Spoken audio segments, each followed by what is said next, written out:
आइए अगली खबर की तरफ रुक कर रहे हैं। भोपाल में पूर्व मुख्यमंत्री दिग्विजय सिंह और कांग्रेस नेता मनोज शुक्ला की चुनाव आयोग में शिकायत को लेकर विवाद बढ़ गया है।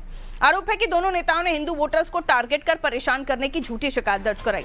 शिकायत में नरेला की रतन कॉलोनी के एक घर में 30 सदस्य होने का दावा किया गया था, जो जांच के बाद जो है झूठा पाया गया है। प्रतिनिधि मंडल ने निर्वाचन अधिकारी को काउंटर एफिडेविट सौंपकर सही वोटर विवरण की पुष्टि की।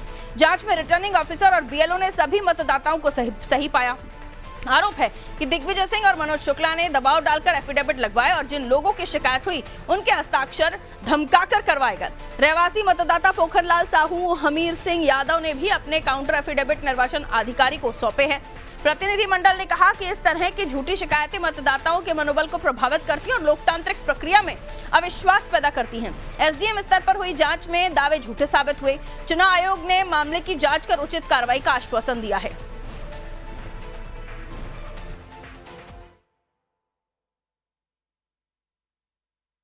चुनाव आयोग में जो कि दिग्विजय सिंह मिस्टर बंटा ढार के नाम से जाने जाते हैं, उन्होंने एक गलत शिकायत 7 मार्च को की थी।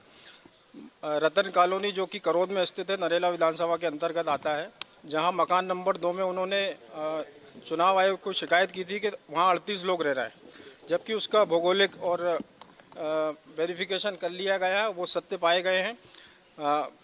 झूठी शिकायत के इस मामले में हम लोग यहाँ आए थे और कुल मिलाकर दिग्विजय सिंह का और इन लोगों का, कांग्रेस का यही टारगेट रहता है कि हिंदू वोटरों को टारगेट किया जाए।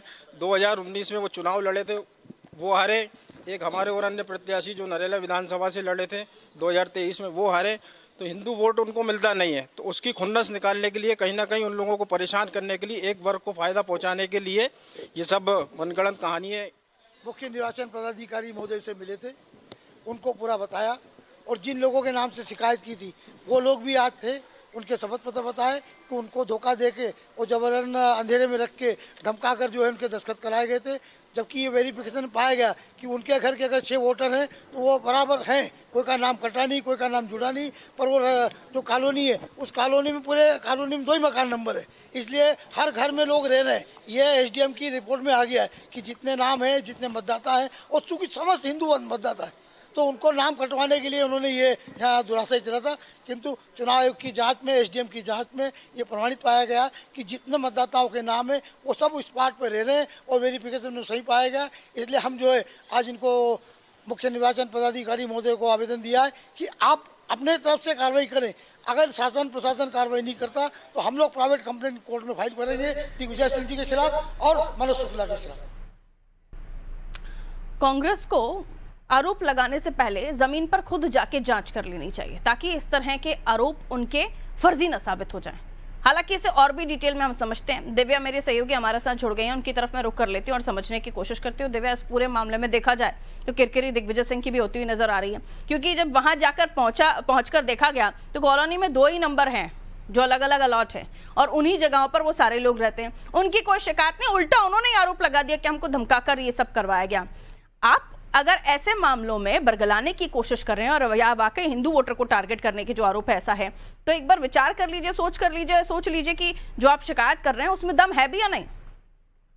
जी बिल्कुल पारुल, जिस तरह से एफआईआर में मतदाताओं के नाम, और अगर देखा जाए भोपाल की विधानसभाओं में नरेला एक ऐसा विधानसभा क्षेत्र था जिसमें सबसे ज्यादा नाम कटे थे और जिसके कारण दोनों राजनीतिक दलों को काफी नुकसान उठाना पड़ा। ऐसे में जिस तरह की जो शिकायत दिग्विजय सिंह ने की और लगातार कांग्रेस और कांग्रेस के जो नेता है मनोज शुक्ला, जो उस क्षेत्र से चुनाव लड़ चुके हैं विधानसभा का विश्वास सारंग के खिलाफ, उन्होंने लगातार इस बात की शिकायत की कि एक एक घर में कई लोग हैं जो फर्जी वोटर के जिनका नाम जुड़ा हुआ है।